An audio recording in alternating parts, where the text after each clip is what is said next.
Hello friends, आज की class में हम करेंगे नया टॉपिक। उसमें क्या होएगा, फाइंड करना हमें total number of terms in this expansion. Expansion के आपकी बार दो एक्सपेंशन प्लस में दे रखे हैं, हमें सिंगल एक्सपेंशन की निकालनी होती थी तो हम क्या कर देते थे, उसमें एन में एक एक्स्ट्रा ऐड कर देते थे तो वो टोटल नंबर ऑफ टर्म्स होती थी। मतलब अगर सिर्फ हमसे इतना पूछा जाए तो हम क्या करेंगे, इसमें क्या करेंगे, एक ऐड कर देंगे। मतलब इसमें टोटल नंबर ऑफ टर्म्स कितनी आ जाएंगी, 13+1 मतलब 14। ठीक है। और अगर ये ना हो, खाली ये हो, तो इसमें कितनी आ जाएंगी नंबर ऑफ टर्म्स, 14+1 15।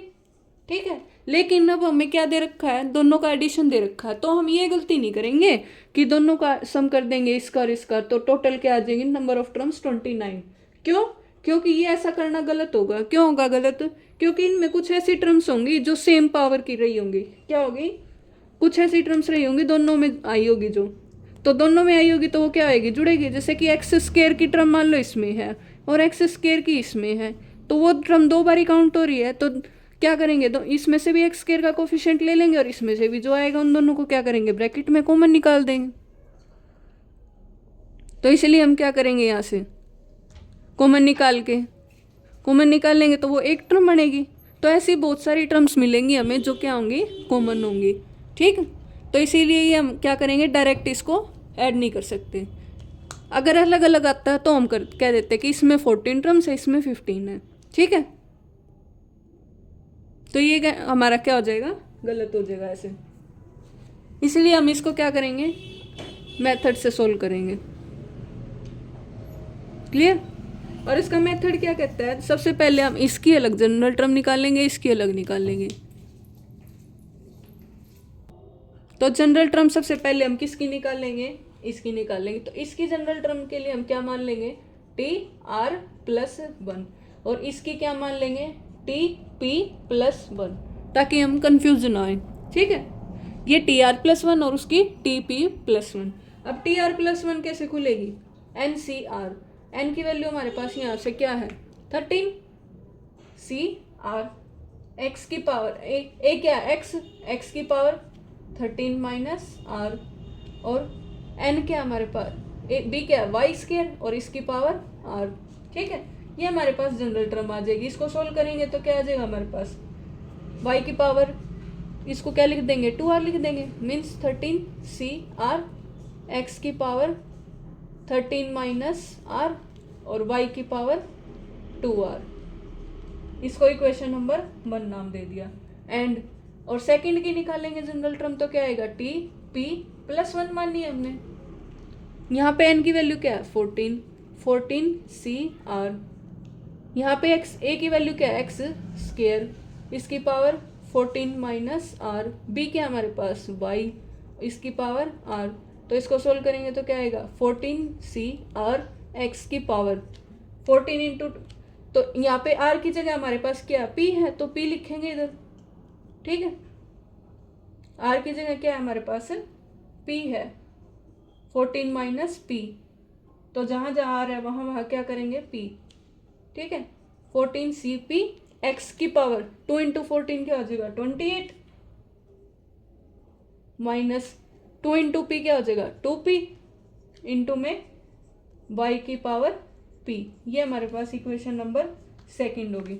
अब हमें पता है जो मैंने अभी बताया कि अगर इन दोनों में वेरिएबल सेम होंगे तो कोफिशिएंट बेशक डिफरेंट हो, तो हमें ये देखना है कि कौन से कोफिशिएंट सेम आ रहे हैं, कौन से टर्म्स के सेम आ रहे हैं। तो फ्रॉम फर्स्ट एंड सेकंड क्या करेंगे, यहाँ से हम x और y के वेरिएबल देखेंगे।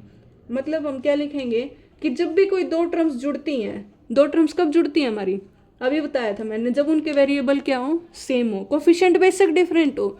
हमें किस से फर्क पड़ता है, वेरिएबल मतलब x की पावर और y की पावर देखनी है कि दोनों में सेम सेम कब है। ठीक है। तो उससे हम क्या करेंगे, तो अब यहाँ पे हम देखेंगे from first and second, from 1 and 2। अब 1 एंड 2 से x का कोफिशिएंट इसमें क्या है, 13 - R x की पावर, और यहाँ से क्या है 28 - 2P। जब ये दोनों बराबर होंगे तभी तो हम देखेंगे। ठीक है। यहाँ से ये आएगा, एंड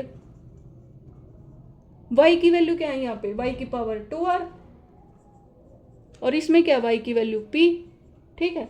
तो यहाँ से हमारे पास क्या आ गया, p is equal to 2r।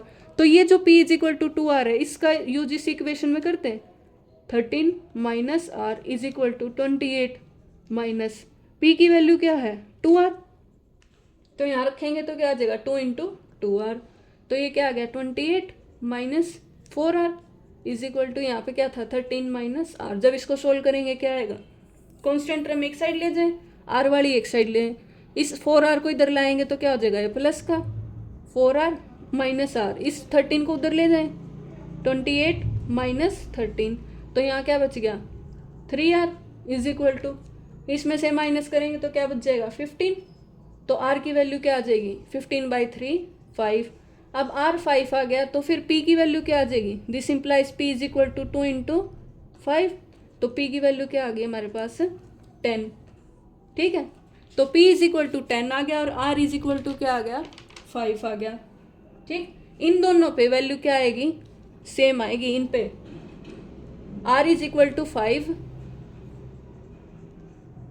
And p is equal to 10, इन पे वैल्यू क्या आएगी सेम आएगी, सेम आएगी तो मतलब सिर्फ एक ही जगह बार आया, तो इसका मतलब एक ही वैल्यू आई है तो सेम आएगी। तो r रखेंगे 5, तो r की वैल्यू तो 5 रख दो इसमें, तो ये क्या हो जाएगा t5 प्लस 1 मतलब t6, और p की वैल्यू क्या रखनी है 10, p क्या है ये है t10 प्लस 1 मतलब t11, इन पे क्या आएगा वेरिएबल सेम आएगा, ठीक है। तो टोटल टर्म्स क्या हो जाएंगी,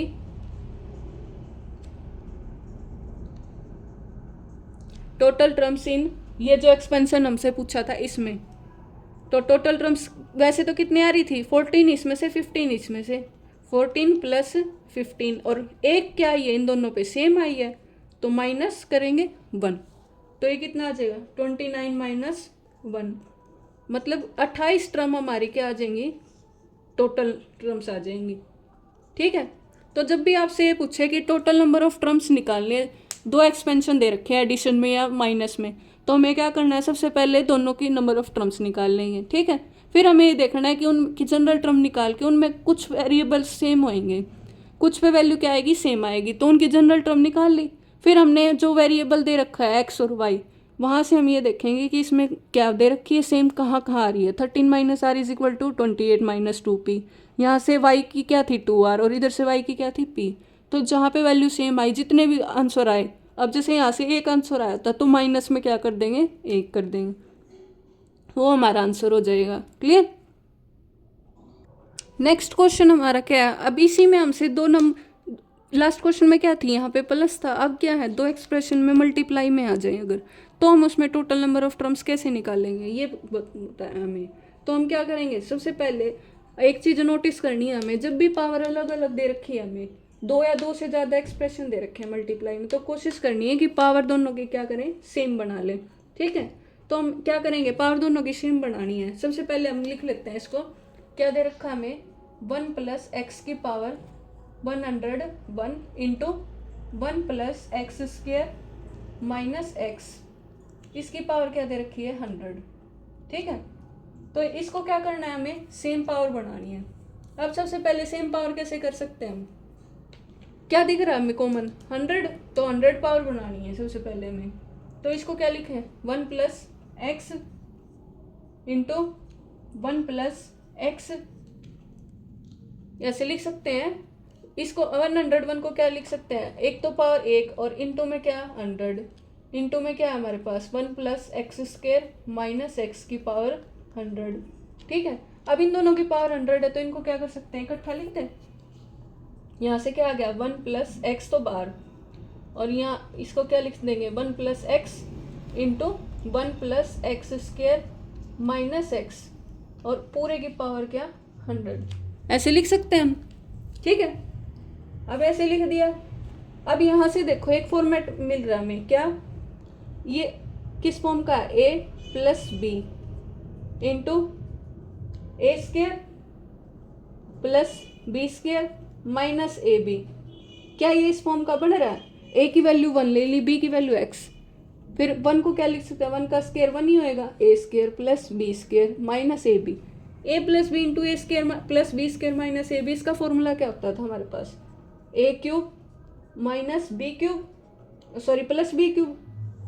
ये किसका फॉर्मूला होता था, A plus B into A square plus B square minus A B.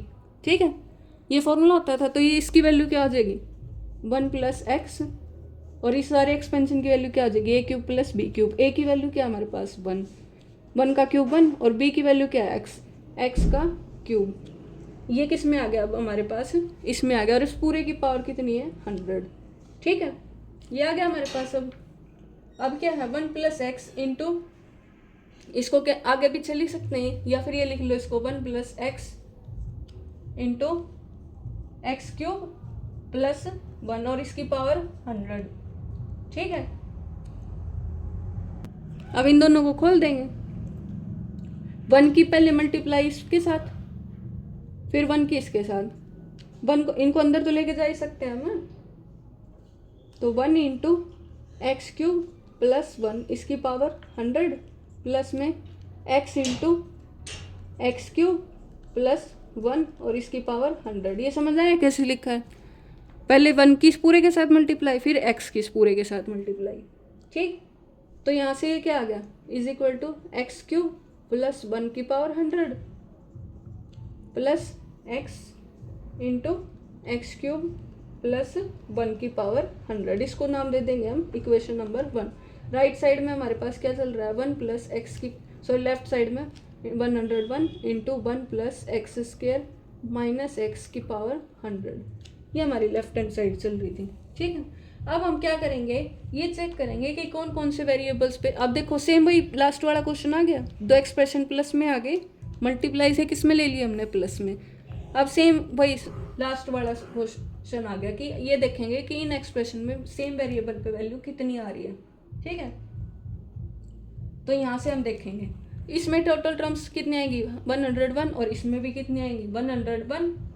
ठीक है, इस क्योंकि 100 पावर है इसकी, तो टोटल टर्म्स कितनी हो जाएंगी 100 प्लस 1 101, और इसकी भी पावर कितनी है 100, तो 100 प्लस 1 कितनी हो जाएगी 101। लेकिन हमें चेक करना है कि कौन कौन से वेरिएबल पे सेम आएगी। तो इसकी जनरल टर्म देखते हैं हम, एक्स क्यूब प्लस 1 की पावर 100, इसको सोल्व करेंगे नाउ।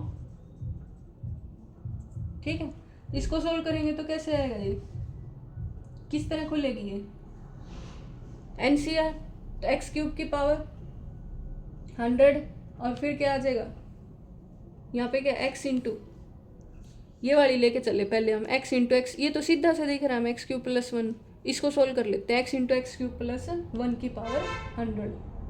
तो इसको खोलेंगे तो कैसे आएगा, या इसी को देख लो पहले, एक्स क्यूब प्लस 1 की 100, तो इसको खोलेंगे तो क्या आएगा एक्स की पावर 3 इंटू में 100, और यहाँ पे क्या आएगा 100 C0, वो चले जाएंगे।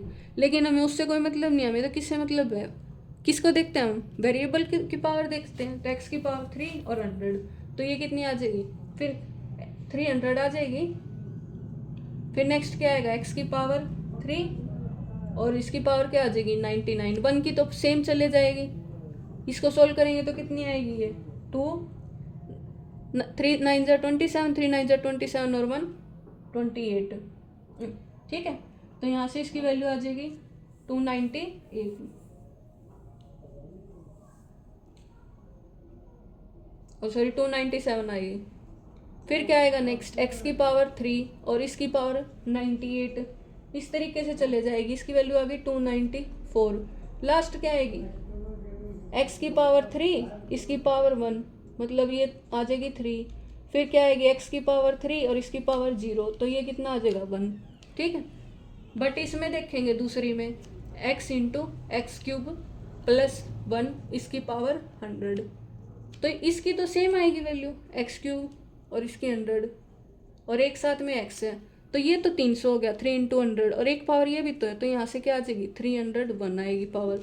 फिर नेक्स्ट करेंगे तो x इंटू एक्स 3 इसकी पावर 99, 1 है, 1 की तो सेम रहेगी, तो यहाँ से इसकी वैल्यू क्या आ जाएगी, x की पावर कितनी हो जाएगी 298।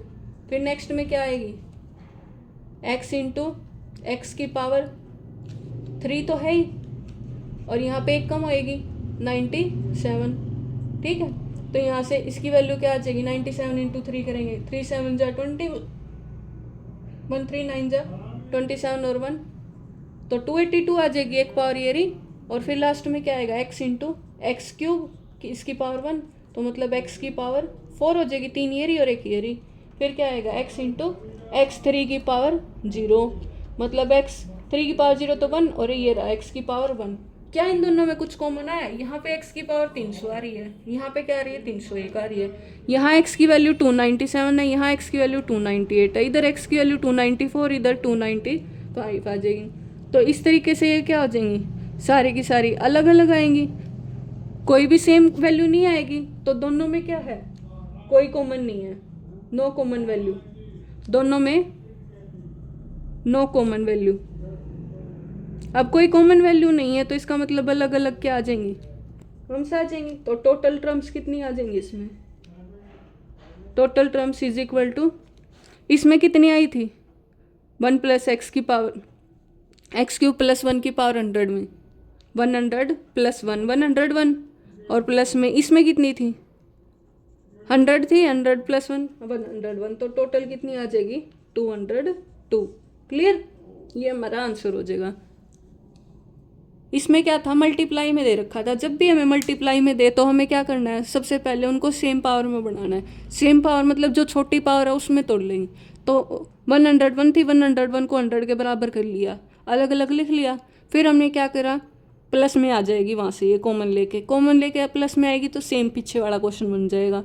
फिर उनकी जनरल टर्म देखेंगे, जनरल टर्म देखेंगे तो हमें क्या, यहाँ 1 था, 1 की तो चाहे कितनी पावर करे जाए आंसर 1 आता है, तो इसीलिए 1 को लिखा नहीं, और बाइनोमियल कोफिशिएंट की हमें ज़रूरत नहीं।